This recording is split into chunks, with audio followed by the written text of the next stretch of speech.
की जय।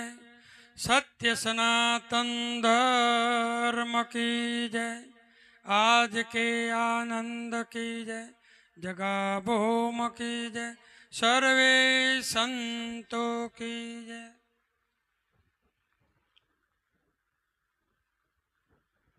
बोलो जनार हंस कपूराम महाराज नो जय। આજે જાસકા નવ આ પુંજાપુરાની પવિત્ર અને પાવન ભૂમિ પર આપણા વચ્ચેથી પ્રભુ ભક્ત સંત શ્રી કપૂરરામ મહારાજ આ સ્થૂર દેહ છોડી સતલોકવાસી બન્યા છે. એમના માતા શ્રી મંગુબા પણ હયાત છે.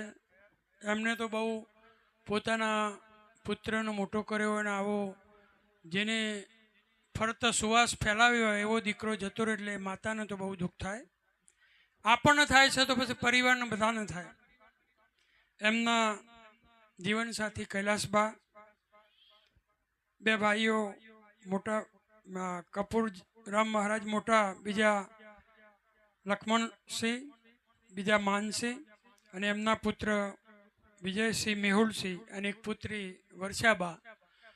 સુંદર પરિવારજનોના વચ્ચેથી ઓચિંતાનું શારીરિક બીમારીના કારણે દરેકને જવાનું છે. આપણે આવ્યા છે તો જવાના છે. રાજા રંગ ફકીર, આ શરીર નશ્વર છે, દરેકને જવાનું છે. મેં મોબાઈલ જોતો જોતો હમણાં એક દારો 18 તારીખ સારું ઓચિંતાનું મોબાઈલમાં ફોલ્ડરિયું જોયું અને કપૂરજી મહારાજનો ફોટો જોયો. એટલે કીધું આ તો 1 તારીખ કપૂરજી મહારાજ જતા રહ્યા. સારું, આપણને તો આટલા ખબર નહીં પડી. પછી મેં ભગવાનદાસના વડનગર ફોન કર્યો. એટલે કીધું પેલા જાસકાવાળા કપૂરરામ મહારાજ કે જતા રહ્યા બાપુ એ તો. એટલે મેં કીધું તમે ફોન ના કર્યો, 18 દાડા થઈ ગયા હતા. અમે તો એમના પરિવારના બીમાર હોત તો ખબર લેવાય આવત. પણ કે બાપુ થોડી બીમારી તો એમને હતી ખાસી, હોસ્પિટલમાં રહેવું પડ્યું. પણ કે હમણાંથી ફોન કર્યો ને. એટલે મેં કીધું મેં તો મોબાઈલમાં જાણ્યું. પછી કીધું તમે જઈ આવ્યા કંઈ એમના પરિવારના આસપાસ? કે અમે તો જઈ આવ્યા દવાખાને બીજા ત્રીજા. તો કીધું સારું, મારે એમના પરિવારનું આશ્વાસન આપવા માટે જાસકા તો જોયું નહીં, પરંતુ કીધું એ બોને હું એમના પરિવારના દર્શન કરવા માટે આવું. એટલે હમણાં જ વાત થઈ 18-19 તારીખ. એટલે ભગવાનદાસ કે લગભગ ગણતરી એમના પછવારે આત્મકલ્યાણ અર્થે ભજન ભાવ જેવું કરવાની ગણતરી છે. તો બાપુ તમે 2 દાડો પછી જ આવો ને એ લોકોને થોડો લાભ મળે. એટલે આજે એમના પરિવારમાં આવીને અમે પણ દુઃખના ભાગીદારી થયા છે. દરેકના જન્મ મરણની ઘોટી તો દરેકને પસાર થવું પરસવાલા, પરંતુ એમને મહાપુરુષો કીધું ભજન કરી અને પરિવારને તાર્યુંને પોતે તરી ગયા. ભક્તિ કરે પાતાળ મેં સુગંધ વહે આકાશ, ડાબી દુબી ના રહે કસ્તુરી કેવડાની સુવાસ. એમને સુવાસ ફેલાઈ છે અને એ અમારા આત્મીયતાનો સંબંધ હતો. વડનગર તો દર સાલ અમારા મુલાકાત થાય, અવારનવાર ભજનમાં પણ મુલાકાત થાય. એટલે બધા સંતોની તો આ ચિત્રકૂટના ઘાટ ઉપર જ મુલાકાત થાય. અમારે આ બાપુએ વાત કરી કે દોલતરામ બાપુના જૂનામાં જૂના અમે લગભગ દોલતરામ બાપુનો 1988માં ગોલવાડા મેળાવડો હતો. ત્યારે સોમભા પહેલાં કહેતા, અત્યારે તો સુખદેવાનંદ સ્વામી છે બાલુસના. એ અમારા દેદાસન ગઢવારા પટ્ટામાં અમારા બાપુઓના બધા દીકરીઓ ગણી છે. અમારા મુનપુરની ગઢવારા પટ્ટામાં બધા જ એ બધા 27 ગઢવાડામાં દીકરીઓ છે. એટલે અમારા એ બધા તો સંબંધીઓ ઓળખ. અને સોમભાનો એ વખત અમારા 1987-88માં મુલાકાત થયેલી. તે મૂક્યું તમે આટલું બધા વેદાંતનું જ્ઞાન જાણો છો અને શું તમે બેસી રહ્યા છો? એ વખત તો આમ હુક લકડી હતા, જબ્ભોન લેઘો પહેરતા. તે કીધું અમારે ભજન થાય છે તે આવો હતા ને.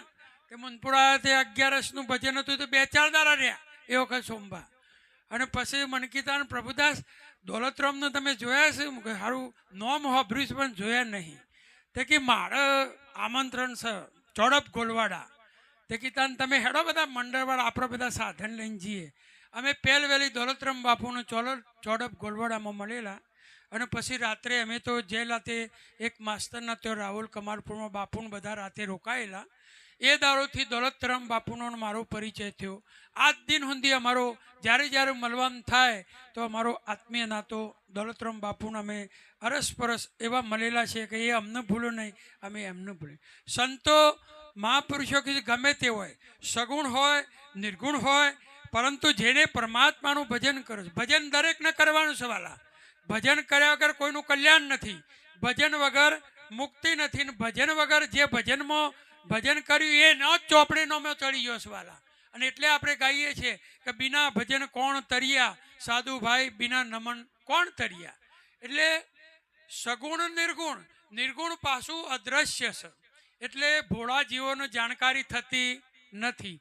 એટલે એ જાણવા માટે આપણે સંતોના સાનિધ્યમાં જવું પડે. કારણ કે આપણામાં મળ આવરણનો વિક્ષેપનો મળ તો દૂર થઈ જાય, આપણું હૃદય કંચન જેવું થઈ જાય, પરંતુ આપણું આ દેહાદિક આવરણ છે ને એ આવરણ કોઈ દાડો મટતું નથી. અને આવરણ ના મટે એટલે જેમ ચોખાનું ઉપર ડોગરનું આવરણ હોય ફોતરાનું, ત્યાં સુધી એ ડોગર ઉગ પણ આવરણ નીકળી જાય તો પછી એ ચોખ્ખો જન્મ મરણમણી મુક્ત થઈ જાય છે અને શુદ્ધ સ્વરૂપ બની જાય છે. એમ આપણા ભારતની અંદર બધા મહાપુરુષો થઈ ગયા, વચની પુરુષો થઈ ગયા. હા, તમામ જો સંતો થઈ ગયા. આ તીરથ તો મહાપુરુષો કહે છે કે પહેલા જો સંતોના પગલા થયા, જો ભજન ભાવ થયું, એ તીરથ બન્યા. આજે વીરપુરમાં વિચારો તો કે વીરપુર કોનું? તો જલારામ બાપાનું, જેને આખી જિંદગી ભજન કર્યું પરમાત્માનું. ના કે વીરપુરમાં કોઈ બીજા માણસો નથી, પણ જલારામ બાપાનું. બગદાણા કે બાપા સીતારામનું, અંજાર કે જેસલનું તોરલનું, મેવાડમાં મેળો માતા થઈ ગયો. વિચાર કરો, રણુજોમાં રામદેવ પીર બાપા હતા તો એમનો મહિમા બહુ વધી ગયો છે, પાટનું બીજું ત્રીજું. પરંતુ આ જીવ અસંખ્ય યુગથી આથડ્યો છે પણ કોઈ નક્કી કર્યું નથી. નક્કી નહીં કર્યું એટલે ભોજગર છે. બસ ફરજ કર્યો તો મહાપુરુષો કહે છે કે અસંખ્ય યુગથી આથડ્યો, વિના ભાન ભગવાન સેવ્યા નહીં, હરિગુરુ સંતને છૂટ્યું ન એહ ભામાન. જે સ્વરૂપ સમજો નહીં પામ્યો દુઃખ અનંત, સમજાવ્યું એ સ્વરૂપનું જય જય સદગુરુ ભગવાન. એટલે મહાપુરુષો કે સીડીનો પગથિયો હોય છે, નિસરણીનો પગથિયો, પહેલું પગથિયું અને છેલ્લું પગથિયું. સ્વામી વિવેકાનંદે કીધું છે કે ગામ હોય તો ગામની અંદર એક ધાર્મિક પ્રવૃત્તિ માટે એક મંદિર જોઈએ, નાનું મોટું, કોઈ બી દેવી દેવતાનું. તો બાળકોનો સંસ્કાર પર કોઈ ફરતા રામ રમતા રામ કોઈ મહાત્માઓ આવું તો એમનો આશરો મળે. તો એક ધર્મસ્થાન જરૂરી છે. તો એની અંદર કોઈ ઉત્સવ થાય, પ્રસંગ થાય તો આવા ભક્તો આવું ભજન કર્યું અને ભજનની રમઝટ જાણે, એમાં વળી કોઈને પોતાની ઓળખાણ થઈ જાય. આ ચિત્રકૂટનો ઘાટ છે. આ બેસનામાં ભાગ્યશાળી ને જે પુણ્યશાળી હોય એ જ બેસી શકે, નકા આમંત્રણ આપો તો એ આવી શકતા નથી. જેના કર્મની કથણીઓ આડી હોય એ આવી શકતા નથી. પરંતુ ભમડો તો હજારો ગૌ જાય. જેનો પુણ્યદાન હોય તો આ કપૂરરામ મહારાજનો વિચાર કરો, કઠેડા મારા હુંદીનો કોન્ટેક્ટ કહેવાના છે. બધા આ ભાઈને વાત કરતી ધનજીરામ બંજીરામ, આ બધા જ દોલતરામ બાપુના સેવકો અવારનવાર બધા જ સંતોનો મારે પણ હું સકામ ભક્તિ કરેલી છે સાહેબ. 15 વર્ષ તો માતાજીની પૂનમો પણ ભરેલી છે. પણ ગંગા સતીનો પાનભાઈનો ભજન ગાતો એટલે ગંગા સતીની પાનભાઈનું કે ભજન કરો તો એવાનું કરો કે જે ભાવ પાર પહોંચાડે એવા કોકનો સંગ કરો, એવો સંગ કરો.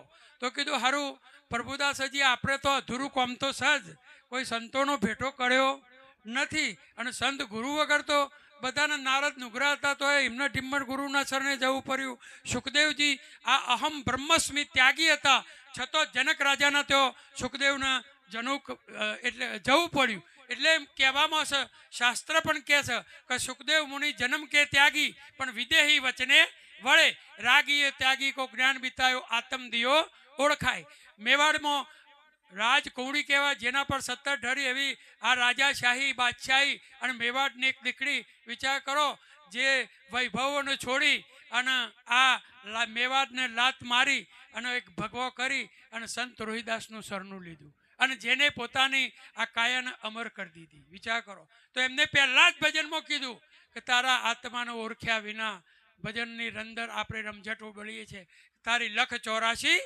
નહીં મટ, તારી ભ્રમણાને ભાગ્યા વિના આ ભવના ફેરા નહીં મટ. આ અધમ અધમ પાપીઓ એવા તો આપણે તો નથી, લાખો લોયણ. તો આ લાખાને કોને સુધાર્યો સાહેબ? આ લોયણ માતાએ કે જીરે લાખા ભરો ત્યો ભાગો તો આપણ ભક્તિ આદરીએ. આ તમે બધી અંદરની કાતી કાઢો અને કાયા કંચન કરી લ્યો અને કોઈ ગુરુ વચને તમે સંભાળો તો લાખાનો લોયણના ઇતિહાસ રચાઈ ગયા. રૂપો દે માલ દે પણ એવા હતા. તો રૂપો સતીએ, આ સતીઓએ જે કામ કર્યું છે, જે માતાઓએ કર્યું છે, એ આ પુરુષોએ નહીં કર્યું સાહેબ. આપણી ભારતીય સંસ્કૃતિની અંદર અનસુયા માતાએ અત્રિ ઋષિની પતિ સેવા કરી અને સ્વર્ગના દેવતાઓને ઊંઘાડી દીધા, પારણિયામાં પહોંચાડ્યા. ના પહોંચાડ્યા? કબીર સાહેબ થઈ ગયા તો હિન્દુઓનો મુસલમાનોની અંદર બધાની અંદર અભેદ જ્ઞાન કરીને કે તમે શું કામ આવડા પાટે ચડ્યા છો? તમે પોતાની અંદર તમારા પરમાત્માને પરખી લ્યો. કબીર સાહેબે કીધું કે આત્મ જ્ઞાન વિના નર ભટકે, કોઈ મથુરા કોઈ કાશી, પાણી મેં મીન હૈ પિયાસી, સાધુ સુની સુની આવે હાંસી. શ્રીમદ રાજચંદ્ર સ્વામી થઈ ગયા બાપુના ઈડડિયા ગઢ ઉપર, જેમને તપચર્યા સાધના કરી અને આ આટકાનો માળો કરી નાખ્યો તો આટકો ઉગારો થઈ ગયો હતો. પણ જ્યારે એને કોઈ મહાપુરુષ મળ્યા, જ્યારે એમના આત્મસિદ્ધિ થઈ, ત્યારે શ્રીમદ રાજચંદ્ર સ્વામીએ કેટલાય આત્મદર્શી પુસ્તકો રચી દીધા અને એમને કીધું કે તીર્થને દે રા વિશે, નીચે દેવને જાણ, જીન ગુરુ વાણી એમ વધે, દેહમાં દેવ પ્રણામ. નથી દેવ દે રા વિશે, છે મૂર્તિ ચિત્રામ, જ્ઞાની જાણે દેવને, મૂર્ખ ભમે બહુ ઠામ. આ તો રાજા ભિક્ષાર્થે બને એવી જગને ટેવ. એટલે સંતોએ શંકર મહારાજને પણ ભજનમાં કીધું કે કેવું માનીને જાગો વીરા મારા, કેવું માનીને જાગો.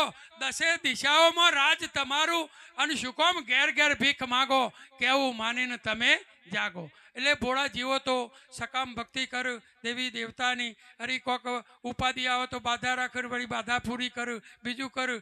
એમ આ દારો ને પેલો દારો, એમ આ દેવને બીજા દેવને આકાંક્ષાઓ રાખીને ભજન કર. પણ પોતાના આત્મકલ્યાણ, પોતાના બંધનમાંની મુક્ત થવાનો એને ક્યારેય વિચાર આવતો નથી અને સંતોનો સંગ થતો નથી. તો સગુણ નિર્ગુણ તો ઓત પ્રોત જ છે. તમારું સગુણ સાકાર શરીર હાલ કપૂરજી મહારાજનું નથી, પણ નિર્ગુણ સ્વરૂપ આત્મ સ્વરૂપ તો સહજ આપણને દેખાતું નથી. ભલા આ મોટું પંખો છે, પવન આપે છે કહેવાનો છે, કુલર, અને આ લાઇટ કરે છે, આ માઇકની અંદર કરંટ ડબલ કરે છે. કરંટ દેખાતો નથી, આવતો જતો વાયરમાં આપણે જોતા નથી, પણ કરંટનું આપણને જ્ઞાન છે કે આ કરંટથી ચાલે છે. મહાપુરુષો કીધું. આ બહેનોને ખબર છે કે દૂધમાં ઘી દેખાતું નથી, પણ દૂધમાં ઘી સહજ. પણ વિવેક ના થાય તો સુધી એ દૂધ ફાટી જઈને ફોદા થાય, ઉકરે ઢોરવાના કોમમાં આવે. પણ વિવેક થઈ જાય તો દહીએ થાય ને, મખણે થાય, છાશે થાય ને, ઘીએ થાય ને, ભગવાનનો પાટે થાય ને, દીવોએ થાય અને પ્રસાદે થાય. પણ એ વિવેક કર્યા વગર થતું નથી. એમ મહાપુરુષો સંતો કહે છે કે તમે સંતો કોઈ વિરોધ કરતા નથી. મહાપુરુષો બધાની અંદર આખી ત્રિલોકોની માત્ર દેવી દેવતાઓ, ઋષિ મુનિઓ, સંતો, માનવો જેટલા ઘાટ છે, જળચર ભૂચર, આ બધા આકાશમાં મોટા હિંસક પ્રાણીઓ કયો, 4 ખોણીના 84,000 લાખ જીવો, એ બધાની અંદર ચેતન તો ખરું કે સાહેબ? ચેતન તો બધામાં સાકી ત્રિલોકોનું ચેતન છે. અને એટલે આદ્ય ગુરુ શંકરાચાર્યએ કીધું કે બ્રહ્મ સત્ય અને જગત મિથ્યા. આ સંસારના વૈભવોમાં ક્યારેય તમને સુખ નહીં મળે સાહેબ કહેવાનો છે. આપણું બાળપણ કેવું હતું? નિર્વિકાર નિર્ભય હતું, કોઈ જવાબદારી વગરનું હતું. પણ વળી જવાનીની અંદર એ રંગ ચર્યો, એ મોહ મમતા થઈ તો આપણી જવાની કેવી હતી, એ શરીર કેવું હતું, એ વખત ભાવ કેવા હતા, એ વખત આપણી આ શહેનશાહી કેવી હતી. અને અત્યારે એ જ શરીર તમારું 50-60 વર્ષે પહોંચી જાય, પરિવર્તન છે. એ વખત તમને શું થાય? ડેચન દુખણ, શ્વાસ ચર્ચાન, બીપી ને બીજું ને ત્રીજું. પહેલાં હતું ને અત્યારે કેવું છે? કેટલો ફેર છે. અને કાલે વળી એનથી કોઈક પરિસ્થિતિ બીજી થાય. એટલે નશ્વર છે, જવાવાળું છે, આવતું જતું છે, ભાગવાવાળું છે, તૂટવાવાળું છે. તો તમે આ દેહમાં કોણ છો એનો ઉલ્લેખ કરીને તમે પોતે કોણ છો એ જાણી લો. એટલે મહાપુરુષો કહે છે, કહા છે आया कहाँ जाएगा कहाँ तुम्हारा ठाम। हे हंसा એ કાયા તો પલમાં પડી હતી, આ કાયાનો જુઠ્ઠો ભરોસો। અને મહાપુરુષે આ ભાઈને પણ ભજનમાં સરસ વાત કરી કે આ કાયાની અંદર કોઈ ભરોસો રાખવા જેવો નથી। જુઠ્ઠા રે ભરોસા મારી મેના રે બોલે ગઢના કોકડે। એટલે આ કાયા તો નશ્વર છે, પડી જવાવાળી છે, તૂટી જવાવાળી છે, દુર્ગંધ મારવાવાળી છે। આ શરીર કદાચ 24 કલાકની અંદર ચેતન સત્તા આ ખોડિયું છોડી દે તો સાહેબ આ 24 કલાકમાં એ જ ખોડિયું તમારું સુંદર વાતો કરતું હતું, બોલતું હતું, ચાલતું હતું, સારા કપડો પહેરતા હતા, પણ 24 કલાકમાં પરપોટાની માફક ફૂલી જઈને ગંધ મારે કે ના મારે? દુર્ગંધ મારે। તો સંતો કહે છે કે 9 દ્વાર નરકના ભર્યા, અંદર વિષ્ટાની ખોણ। એ મૂર્ખા જીવ તું ચેતનને સમજો નહીં તો આ ચોબડાનું શું મોન।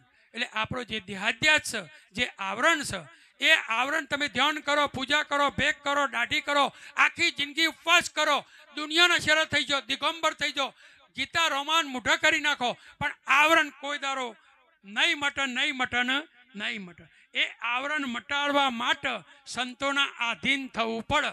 એટલે કીધું કે સંતના સંતપણા નથી મફતમાં મળતા, નથી મફતમાં મળતા, એના મૂળ ચૂકવવા પડતા સંતના। જોને આગળને જે માણસોએ ભક્તિ કરી, જે સંતોએ ભક્તિ કરી, કોઈ ભરી બજારોમાં વેચાણા, કોઈ તેલ કઢામાં તરાના, સગારશા પોતાના પુત્રના પારણિયામાંથી આ ખોડ્યો, વિચાર કરો તો આવા આપણે તો એવું બધું કરવાનું નથી। આપણે તો ખાલી સંતોના ચરણે જઈ અને તમારે એક નક્કી કરવાનું છે। જનક રાજાને ભ્રાંતિ થઈ એ રાજ ઓચંતાનું ભિખારી થઈ જાય ને લંગોટીએ જતી રહીને ઠીબડુએ પડી ગયું ને ખીચડીએ પડી જઈ કાદેમાં, અને પછી આ રે નિર્ણય કરવા માટે વિદ્વાનોને પંડિતોને બોલાયા, પણ આ પેલા અષ્ટાવક્ર આયા, 8 અંગો હતો તો અષ્ટાવક્ર આયા, એમના પિતાએ મોય હડતા હતા જેલમાં, તે એમને જનક રાજાને બોલો કીધું કે મારા વચનનો આધીન થવું હોય અને મુકીમ કરવું હોય તો તમારું સોલ્યુશન હાલ। આ લાઈટ કોઈ ચોપ પાડીને કાલ થોડી થાય, જ્ઞાન તો તરત જ થાય, અને એવું જ્ઞાન નથી મહાપુરુષો કીધું પોપલિયા તત થઈ જાય, જેને થયું એને તત થયું, એક બળાક। તો જનક રાજાને એમને આ પ્રધાને કીધું કે આ તો કોઈ મહાત્મા છે, ભલે 8 અંગ વોકો છે, પણ મહારાજા તમે નીચે ઉતરો અને અમને ગુરુ માની અને ઊંચા બેસાડો। તે અષ્ટાવક્રને સિંહાસન પર બેસાડ્યા, રાજા વંદન કરીને નીચે બેઠા, અને પછી એમને કીધું કે તમે મહેલમાં હતા તો તમને સ્વપ્ન ક્યારે આવ્યું? કે રાત્રે। તો કે એ વખત શું કરતા હતા? કે દાસ દાસીઓ આ ચમ્મર ઢોળતી હતી અને હું તો હુઈ રહ્યો તો એમ ના હોય શીખી।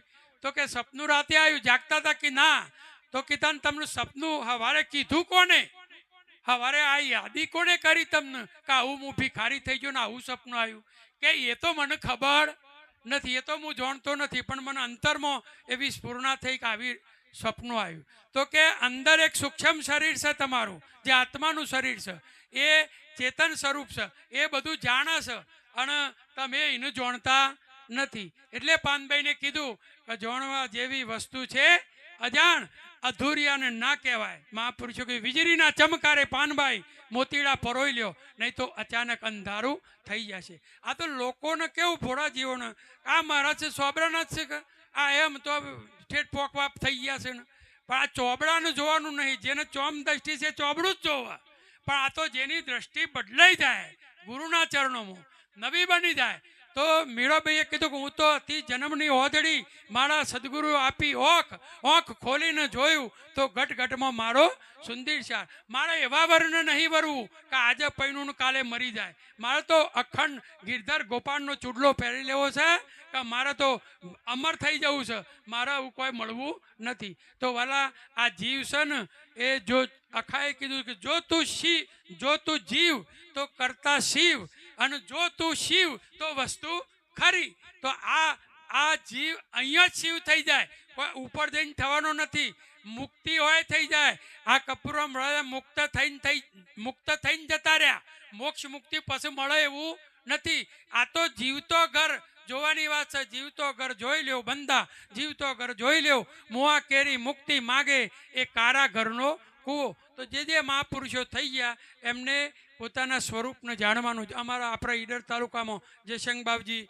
રામા બાવજી, આ બધા સંતો થઈ ગયા, નાથા બાવજી, એમને ગામઠી ભાષામાં જ વાતો કરી છે। અને આ તો નક્કી થઈ જાય તો આ ઘરમાં રહેવાવાળો માણસ ઘર નથી, ઘર જુદું છે, ઘરને જાણવા વાળો જુદો છે।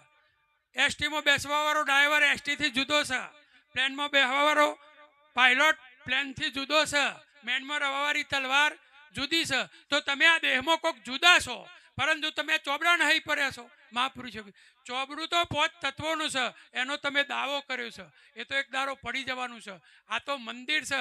આત્મા નિર્ગુણ નિરાકાર છે, અદ્રશ્ય, જતો નથી, આવતો નથી, મળતો નહીં, કપાતો નથી, પલળતો નથી. એવું અર્જુનને પણ ભગવાને એને જ્ઞાન આપ્યું છે કે મારું અર્જુન તું કોણ કહી શકે શરણે રાખો, પ્રભુ મને શરણે રાખો. આ દેહ તો હમણાં પેલો પારધી આવશે, તીર મારશે અને રખા થઈ જશે. રખાના શરણે રાખું તને? તારા ને મારા અવતાર ઘણા થઈ ગયા, હું જાણું છું, તું જાણતો નથી. તું તમામ ધર્મ છોડી મારા શરણે આવી જા તો તને ખબર પડી જાય. મારો 2 સ્વરૂપ છે, એક સગુણ સાકાર અને એક નિર્ગુણ નિરાકાર. આ સગુણ સાકાર હું ધર્મનું રક્ષણ કરવા માટે, સંતોનું આ રક્ષણ કરવા માટે હું અવતાર લઈને આવ્યો છું. અને આ મારું સગુણ શરીર હું મારા જાતે જ આટોપી અને મારી આ સોનાની આ દ્વારકા પણ ડુબારીને બધું પૂરું કરી અને યાદવ કુંડનો પણ નાશ કરીને હું જવાનો છું. પાપને પતન કરવા આવ્યો માણસ, ધર્મનું રક્ષણ કરવા માટે આવ્યો છું. એટલે તું મારું અસલ જે સ્વરૂપ છે, અજર અમર અવિનાશી, જે જતું નથી, જે આત્મા જેને કહેવાય, એ સ્વરૂપ તારું એ છે અને મારું એ છે. તો તું જાણી લે. તો બધાની અંદર કબીર સાહેબે કીધું કે એસી ભૂલ આ જગતમાં મોટામાં મોટી અદાની આ ભૂલ છે. એસી ભૂલ દુનિયા કી અંદર સાબુત કરની કરતા તો એસો ખેલ રચો મેરે દાતા, જો દેખું ત્યાં તું કહો કે કીડી મેં નાનો બન બેઠો, હાથી મેં મોટો ક્યું, બન મહાત માથે બેઠો, હોકન વાળો તું કહો. તું જેસલને જ્યારે ભાવ જાગ્યો કે તોરલ તારો સાહેબો તો બતાય, તાન તોરલે તમે અત્યારે ભજનમાં લેડીઓ ગાઓ છો કે તારો તે સાહેબો બતાય ઓ તોરા રાણી, તારા સાહેબાની મને લહેરો લાગી. તો એમને ચો બતાયો? હરણો ફરે, મોરલા ફરે, એમાં બતાયો. કારણ કે એમની દ્રષ્ટિ ઉઘડી જઈ હતી અને પેલોની દ્રષ્ટિ ઉઘડી નથી. એ ચોબડો પાડતા હતા, એ પક્ષી પાડતા હતા, પ્રાણીઓ પાડતા હતા. પેલા એકનાથને જ્ઞાન થયું તો જંગલમાં કાશીનો દર્શન કરવા મોકલ્યા એમના ગુરુએ. તો એકનાથને રસ્તામાં કમંડળ ભરેલું ગંગાનું જળ ગધેડાને પી દીધું. એટલે બીજા ભક્તોને પારખ નથી થઈ. અરે કે ગંગા જળ લિયા થા એકનાથ, તું સાલા ગધે કો પીલા દિયા. રણમાં તરફરતું તું, તરસ લાગી તું, એને કમંડળ ભરેલું પાણી પી દીધું, તું ઊભું થઈને હેડવા માંડ્યું. એટલે અલ્યા કે તમને ગુરુએ બોધ આપ્યો પણ તમને પતિત આવી નથી. મારે તો અભિષેક શિવજી કો થઈ ગયો કહેવાના છે. તો મહાપુરુષો કોઈક તરસ્યો હોય એને પાણી પાજો, ભૂખ્યાને ભોજન આપજો, કોઈક દુખ્યો હોય તો એના સહારા બનજો. મહાપુરુષો એ મોટામાં મોટી મોટી ભક્તિ છે મહાપુરુષો. અને આ માણસ મૂકી દોડ કરીને આખી જિંદગી આથડે તો એ મહાપુરુષો કીધું ભજન વગર નર હય પશુ સમાન, ભજન વિના નર હય પશુ સમાન. એટલે મહાપુરુષો કીધું છે કે માણસ જન્મતો નથી, માણસ બનવું પડે. કલેક્ટર બનવું પડે, સરપંચ બનવું પડે, ડેલિગેટ બનવું પડે. એમ જન્મ્યા એટલા મનુષ્ય નથી. મહાપુરુષો કીધું જન્મ્યા એટલા મનુષ્ય નથી. કઈ ઢાઢો ને કઈ ઢોળ, કોઈ ટકાનો તેડ મળ્યો, કોઈનો લાખે ન થાય મોલ. મહાપુરુષો કીધું છે. એટલે આવા સંતોના ચરણે આપણે જુઓ, 33 કોટી દેવી દેવતાની દુનિયાનો તીરથ કરો, પણ કોઈ અંબાજી માતા સાક્ષાત હોય, રમોપીર હાલ સાક્ષાત નથી, પણ પરોક્ષ એમની મૂર્તિ પૂજાય છે, એમની સમાધિનો દર્શન મારે ઈચ્છા છે જવાની, તો દર્શન કરવાની. એટલે તીર્થો બરાબર છે, સંતો એ બરાબર છે, પણ હાલ એ પ્રગટ નહીં. તો આ પ્રગટ સંતો હોય એ આપણને સત્યનો ભેદ સમજાવું છે, પ્રગટ. તો મહાપુરુષો કે છે એમને આપણે ભાવ કરવાનો. અવતારી પુરુષો થઈ ગયા, એમને નમન કરો, એમનો કોઈ દોષ નથી. એમના ગુણ ગો, એમાં પણ તમને કોઈ પાપ લાગવાનું નથી. પરંતુ તમે કોણ છો, ક્યાંથી આવ્યા છો, એ આપણે જાણી લેવાનું છે. તને તારી નથી ઓળખાણ, પ્રભુને ક્યાંથી ઓળખે મન, તું ક્યાં સુધી અળગું અથડાય, જોને તારા સ્વરૂપને. મહાપુરુષો કીધું. એટલે આ કાયા કોઈની રહેવાની નથી. મહાપુરુષો કીધું છે. અને એક જ નિશ્ચય કરવાનો છે કે આ ગુરુના ચરણે તમને ગુરુ જ્યારે સમજ આપો, દિવ્ય જ્ઞાન આપો, એટલે આ તન મન ધન ગુરુના ચરણોમાં અર્પણ કરી દીધું તો તમને મન જ પાછું આપ્યું. પેલો મન નહીં, આ તને પાછું આપ્યું, આ ધને પાછું આપ્યું. આ શરીરથી ભજન કરજો, ધનથી સંતોની સેવા કરજો અને મનથી પરમાત્માનું રટણ કરજો. તો આ બધું તમને આપ્યું. શીશ ઉતાર્યું તાણ તો તમારો ત્યાં નિશ્ચય કરી દેવાનો છે. એ દાડો જ નિશ્ચય થઈ જાય કે હું દેહ એ હું નથી. દેહના ઉપર સત્તા કોની છે? ગુરુની. ગુરુ એટલે પરમ શક્તિ. આ દેહ એ ગુરુ નહીં. પાનભાઈને કીધું કે પિંડ બ્રહ્માંડથી પર છે મારા સદગુરુ, એવો રે દેખાડું તમને દેશ મહાપુરુષો કીધું છે. એટલે નાથજી બાપુ બેઠા છે, બીજા ભજનિક પુરુષો છે, બધાના ભજન ગાવાના છે, બેસવાનો છે, કાર્યક્રમ કરવાનો છે. વિશેષ ના બોલતો. આ તો અમારો આત્મીય સંબંધ હતો કપૂરરામ મહારાજનો. એટલે અમે પણ એના પ્રેમ ભાવથી બંધાઈને અહીંયા આવ્યા છીએ. એટલે મહાપુરુષો કે જો આ નાતો અગત્યનું છે. હકો તો 4 દાડા કદાચ સૂતક ઉતારી દે એટલે આવી જાય, પછી કોઈ બીજું કર્યું તો આવી જાય. તો પેલા ભાઈ છો જ એક વાણી હું બોલીને મારી વાણીને વિરામ આપું. બોલો સદગુરુ દેવ.